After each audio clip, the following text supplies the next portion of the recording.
जय भोलेनाथ, जय शिव शंभू। जब संसार की सृष्टि प्रारंभ हुई तब त्रिदेव ब्रह्मा, विष्णु और महेश तीनों ही महत्वपूर्ण भूमिकाओं में थे। ब्रह्मा जी सृष्टिकर्ता बने, विष्णु जी पालन करता और शिव जी संहार करता। लेकिन जैसे जैसे समय बीतता गया एक अहंकार जन्म लेने लगा। एक दिन ब्रह्मा जी ने कहा, मैंने इस सृष्टि की रचना की है, मेरे बिना कोई अस्तित्व नहीं रखता, मैं ही सबसे श्रेष्ठ हूँ।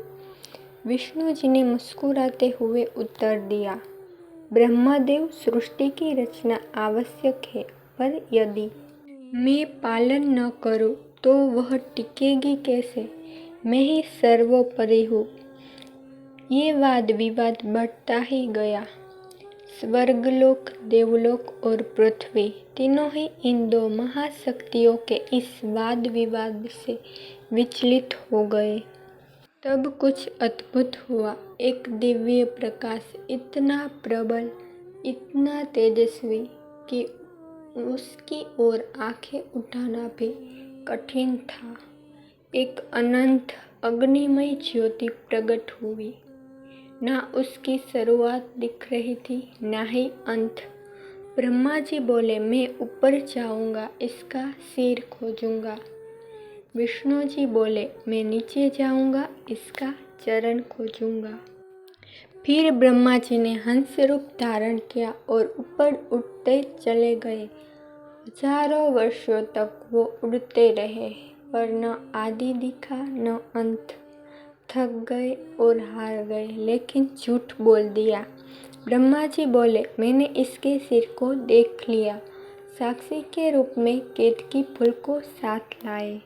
विष्णु जी ने भी वाराह रूप लिया और पृथ्वी की गहराई में गए। लाखों योगों तक कूदते रहे, पर अंत नहीं मिला। हार स्वीकार कर ली। हे महाशक्ति, मैं आपके स्वरूप को नहीं जान सका। ज्योतिर्लिंग से एक विराट, भयंकर और तेजस्वी रूप निकला। स्वयं महादेव शिव प्रकट हुए। उनकी जटाओं से गंगा प्रवाहित हुई, त्रिनेत्र से अग्नि लपटी और गले में नागों का हार। हे ब्रह्मा, तुमने झूठ बोला, तुमने अहंकार किया, इसलिए आज से तुम्हारी पूजा पृथ्वी पर नहीं होगी। हे विष्णु, तुमने सत्य स्वीकार कर लिया, इसलिए युगों युगों तक तुम्हारी पूजा होगी। यह जो अनंत प्रकाश है, यही मेरा ज्योतिर्लिंग स्वरूप है। जो मेरे इस रूप की पूजा करेगा वह जन्म मरण के चक्र से मुक्त होगा। और वही ज्योतिर्लिंग आज 12 स्वरूपों में भारतवर्ष में प्रतिष्ठित हो गए हैं। सोमनाथ, मल्लिकार्जुन, महाकालेश्वर, केदारनाथ, त्र्यंबकेश्वर और अन्य भी, ये सारे ज्योतिर्लिंग प्रतिष्ठित हुए हैं भारतवर्ष में। ये 12 ज्योतिर्लिंग शिव के रहस्य से जुड़े हुए हैं। जब तक अहंकार है, शिव नहीं मिलते। जब मन शांत हो, जब सत्य स्वीकार हो, तब शिव स्वयं प्रकट हो जाते हैं।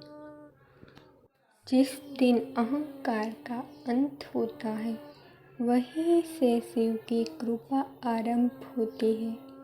शिव ना आदि है ना अंत, वे अनंत है और जो स्वयं को मिटा दे वही उन्हें पा सकता है।